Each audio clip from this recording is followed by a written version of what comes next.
우리는 어떻게 하면 가족이 더 잘 지낼 수 있는지 사실 잘 몰라요. 왜냐하면 태어나서 처음으로 가족이 되어 봤거든요. 제가 이때까지 만난 가족들 중에서 정말 잘 지내고 싸우지 않고 공감, 소통 잘하는 가족들을 보니까 공통점이 있더라고요. 그 5가지 오늘 함께 나누어 보도록 하겠습니다. 첫 번째예요. 닫힌 대화가 아닌 열린 대화를 합니다. 무슨 말이냐고요? 여러분, 말하기보다 경청해야 닫힌 대화가 아닌 열린 대화를 할 수 있는데요. 닫힌 대화는 서술형으로 말하고 열린 대화는 공감하고 질문합니다. 자, 두 번째는 판단과 충고를 하지 않는다는 것이었어요. 자, 이 2가지 실전 연습을 통해서 함께 느껴보도록 할게요. 자, 질문을 할 때도 지혜가 필요했습니다. 자, 이번 주 잘 지냈어? 라는 질문에 아니요 라고 하면 대화가 끝나버려요. 닫힌 질문입니다. 공부는 잘 돼? 아니요 라고 하면 여기서도 대화는 끝나버리죠. 예, 아니요로 끝나는 대화는 닫힌 대화입니다. 자, 그러면 열린 대화로 지금부터 바꿔볼까요? 자, 열린 대화는 어떻게 해야 한다고요? 공감하고 질문해야 한다고요. 그리고 판단과 충고를 하지 않아야 한다고요. 자, 그러면 예를 통해서 보겠습니다. 오늘 기분이 어때? 별로예요.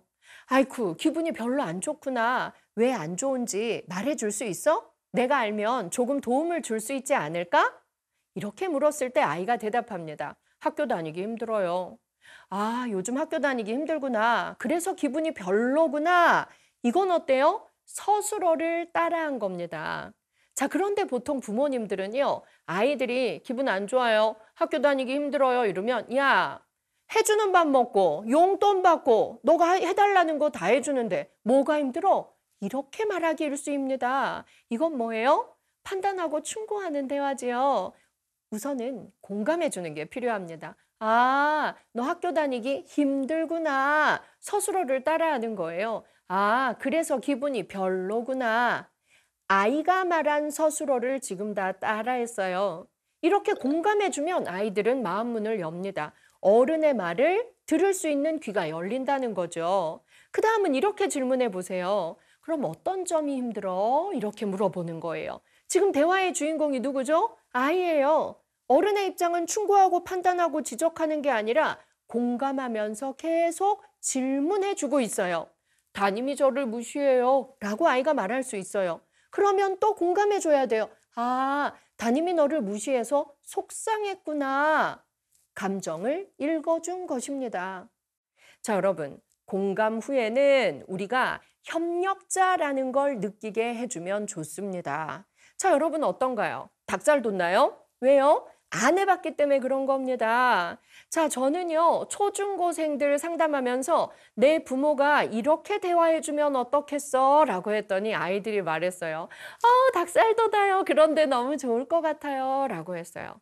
어떤 아이는요, 듣기만 해도 눈물 날 것 같아요. 세상에 그런 부모님이 있긴 있나요? 이렇게 물어봤습니다. 왜냐면요, 우리 부모님들이요, 대화하는 방법을 몰랐거든요. 그리고 애들이 학교 갔다 와서 기분이 안 좋으면 부모님들은 긴장했어요. 얘가 학교에서 문제 있나? 그래서 자꾸 뭔가를 조언하고 충고하고 아이에게 가르치려고 애를 썼어요. 다시 한번 우리 복습할까요? 닫힌 대화가 아닌 열린 대화 하려면 어떻게 하라고요? 예, 공감하고 좋은 질문을 하자. 질문도 단답형으로 끝날 수 있는 질문이 아니라 아이의 마음 문을 여는 질문을 하자. 그리고 아이가 어떤 말을 하건 뭐 하지 말자, 판단하지 말자, 충고하지 말자. 답은요, 애들 마음속에 있어요. 100% 있어요. 어떻게 해야 하는지 아이들은 알아요. 그런데 부모님이 판단하고 충고하니까 대화가 끊어질 뿐입니다. 네, 이렇게 열린 대화 연습 한번 해보시지요.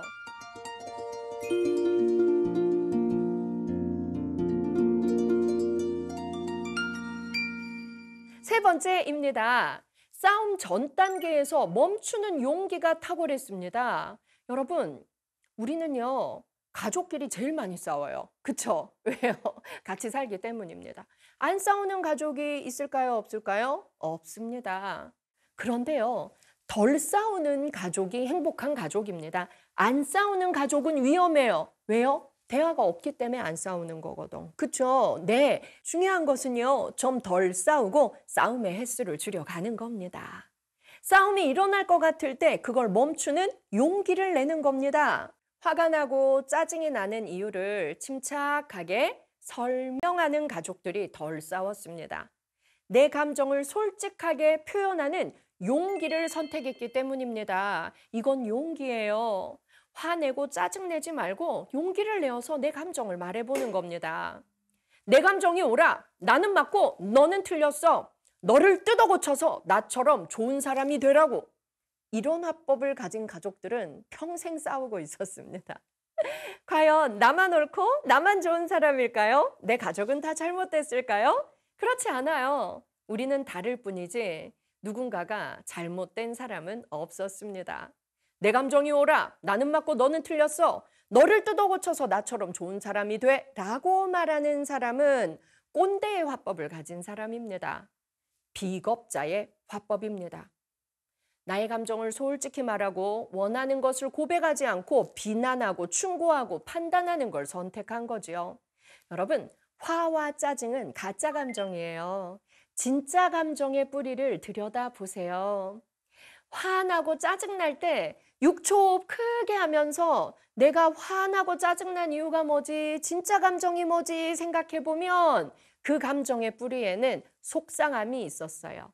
섭섭함이 있었어요. 가슴 아픔이 있었어요. 우리가 자녀에게 화내고 짜증낼 때, 배우자에게 화내고 짜증낼 때 사실 그 감정의 뿌리에는 뭐가 있다고요? 속상함, 섭섭함, 가슴 아픔이 있습니다. 용기가 필요해요. 용기를 내어서 고백할 때 우리 가족은 싸움을 멈출 수가 있습니다.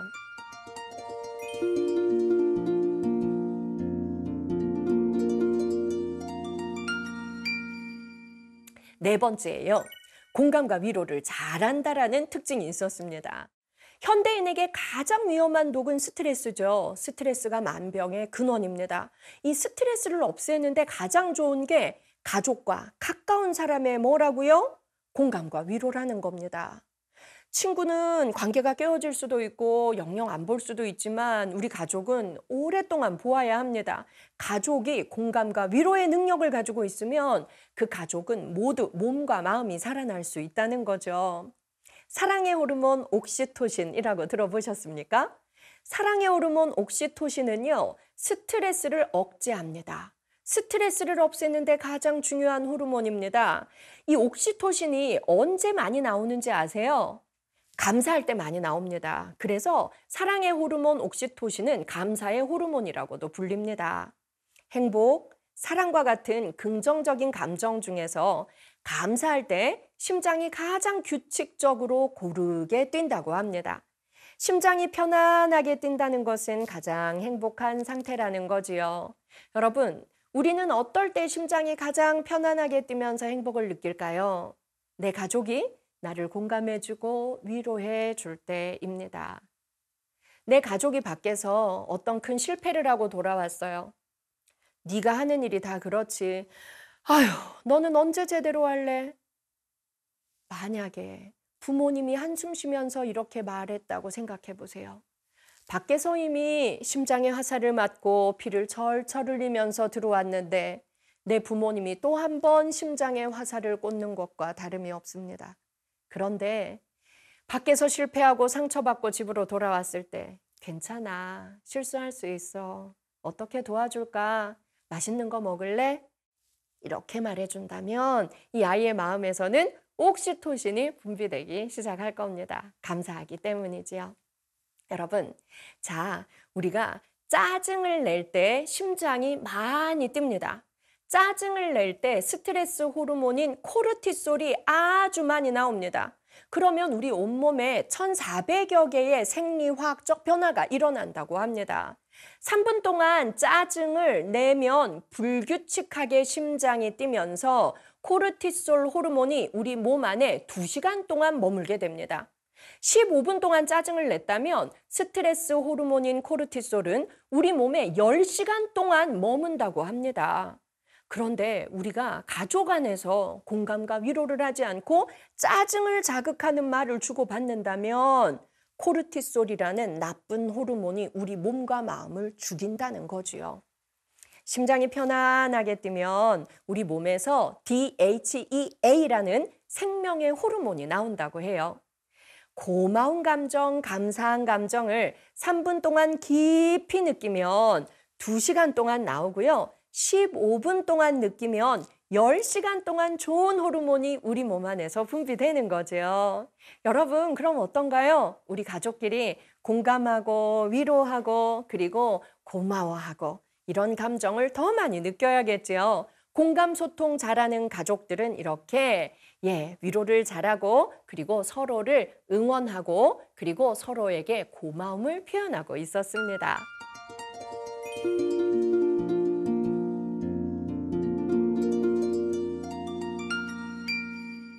마지막이에요. 5번째예요. 칭찬 잘하십니까? 제가 고백했지요. 저는 잘할 때 저희 엄마한테 칭찬을 정말 잘 못 들어봤다고요.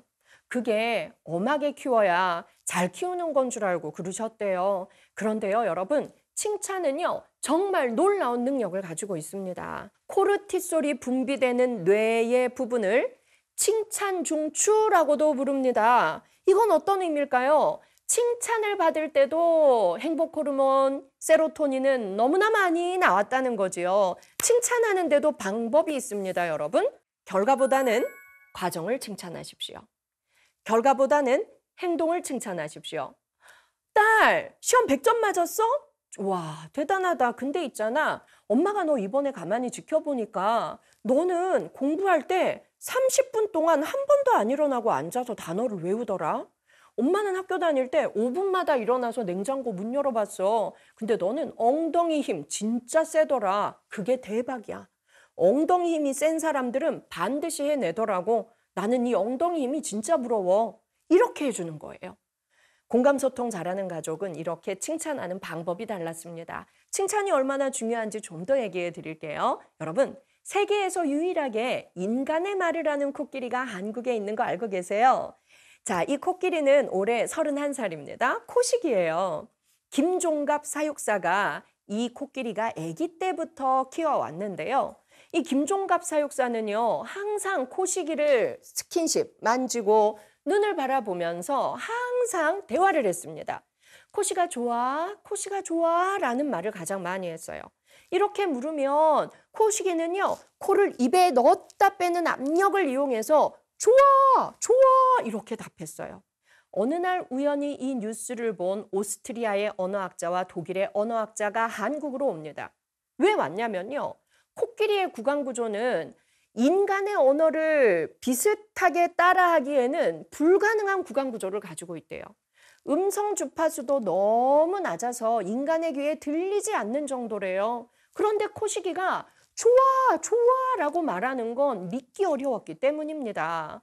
그런데요, 이들이 한국에 와서 코시기를 관찰해 보니까 코끼리는 입술이 없어서 소리가 빠져나가는 입 크기를 조율할 수 없기 때문에 인간의 발음을 흉내낼 수 없지만 코시기는 긴 코를 입에 넣어서 입 크기를 조절해서 좋아, 좋아 라는 발음을 만들어낸 것이었습니다. 독일 학자와 오스트리아의 학자는 이 코시기의 음성을 연구한 논문을 2012년 세계적인 생물학 학술지 커런트 바이올리지 온라인판에 싣게 됩니다. 코시기의 음성은 누구의 음성과 거의 일치했을까요? 바로 사육사의 음성과 일치했습니다.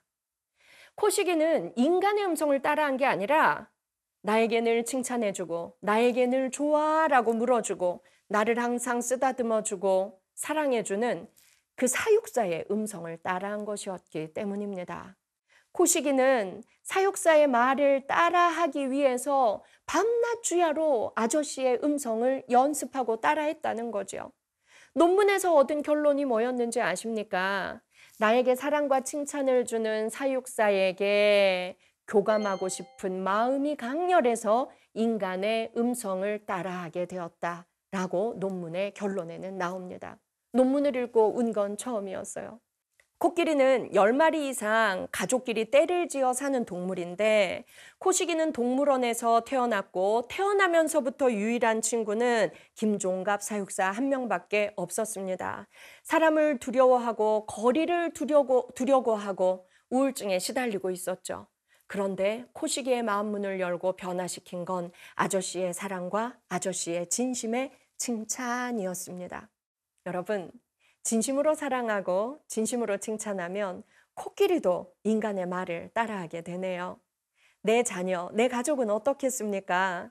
진심으로 사랑하고 칭찬하는 언어로 말하면 우리의 사랑은 잘 전달되고 어느 가족이든 공감하고 소통 잘하는 가족으로 발전해 나갈 수 있을 겁니다.